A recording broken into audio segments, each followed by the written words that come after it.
Sabi niya, oh, nasaan na yung copy ko sa'yo? Mm. Sabi ko, natago ko lang. Sabi, di ba yan, di mo naman sabi yan sinusunod. Kaya Ay, wait lang. Nag-start na pala. pala ang Assalamualaikum. Ngayon, nandito ako sa Islamabad City at finally na-meet ko na rin ang isa sa mga famous. Hindi siya vlogger dito sa Pakistan, pero sikat na sikat siya kasi nga napaka-business minded. Talagang negosyante, nakabayan dito sa Pakistan. Si Ate Cora. At nagtitimpla kami ngayon ng kape. So kami ay magkakape kasi nga ang sarap ng tinapay na binigay niya sa akin doon. Sabi, yung in-laws niya. ayun, gusto ko siya, masarap siya pang kape.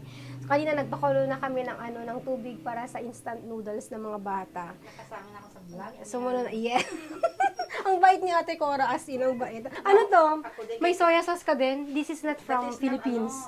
Pakistan na to, no? Sorry. Iba yung nila dito, no? Toyo nila, no? Parang may halo ng Dark soy sauce yun eh. suka. Iba yung lasa. Ay, ang dami na naming chikahan. Napunta na sa kung saan-saan. Yung iba, ang Chinese, mas okay pa. Ang mga nila. Oo, Kasi, mga soy sauce. oo, Pero kasi ang ganun mga naman sila oyster pag sauce. nagluto sila, no? Ano, hindi pa ba ko? Hindi na padami yung ano ko.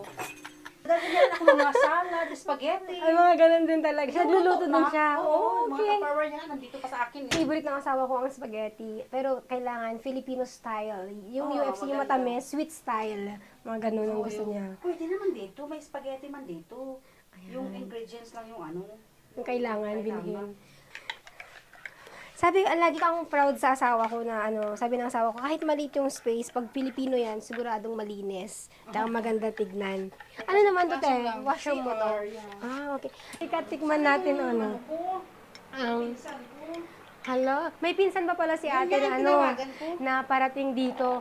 Andito na siya kanina. Yun nga lang, hindi kaya kami naabutan kasi late kami. Hindi, niya lang talaga nag-in-drive kasi nag-antay kasi di ba sabi mo 3 or 4. Yes, around 3 to 4 ang sabi ko. Pupunta si Zaina, mag-antay ka. Tapos sabi niya, sige, alas 4 na wala pa. Sabi niya, Tagal lang kasi. kasi. Zaina. Oo. Sabi niya, May work siya. oo, tapos Kaya umalis na. Sabi ko, sige, nantay mo na. O, pagtalikod mo lang, dumating, Ang pagtalikod in-drive. niya, dumating kayo. Ngayon si ate, tinawagan namin. Ano daw siya? Diyan na daw siya. Bumalik siya. Sabi niya, Nag-book siya ng in-drive. Malayo po yun. F9, F10. F10. F10. So, habang nag-aantay kay ate, magkape-kape muna tayo kasama nitong Ang sarap ng tawag na to. Baby, have it. Yeah, just try. Yeah? Bunso? Bunso, try. Oh, you want to try the hopia? I have, there's also, Masarap din. hindi pa nila natry yan. Kasi di ako, You wanna try? hopya.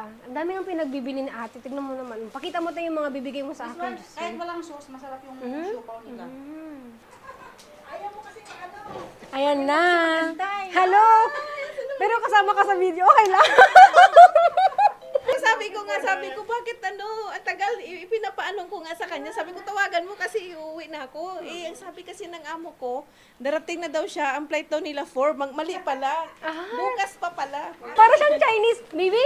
She looks like Chinese, right? It's not like Chinese. Kasi the eyes, no? Yeah. No? But we see na. Hindi kami pang pinsan. Parang hindi nga din talaga, te. Pinsan buo talaga kami. My Napagkamalan father and ni her family. mother and sister. Or Afghan. But usually talaga, napagkamalan talaga ako dito na Chinese. Chinese talaga. Ate, magsuot ka pa ng Chinese ka na talaga. Totoo nga, di ba? Mag-red ka na lang, te. Yung parang shalwa na red. Baka sabihin Chinese ka na. Pero kumusta naman po ang work? Okay naman. ang work ko dito. Maganda yung amo ko. Part-time din po si ate? Part-time ka rin po? Full-time talaga ako. Kaso lang yung ang alaga ko nasa Dubai.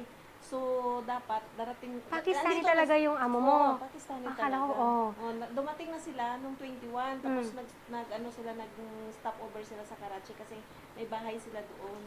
Dapat kasama ako, nadilig lang ako kasi yung visa ko hindi dumating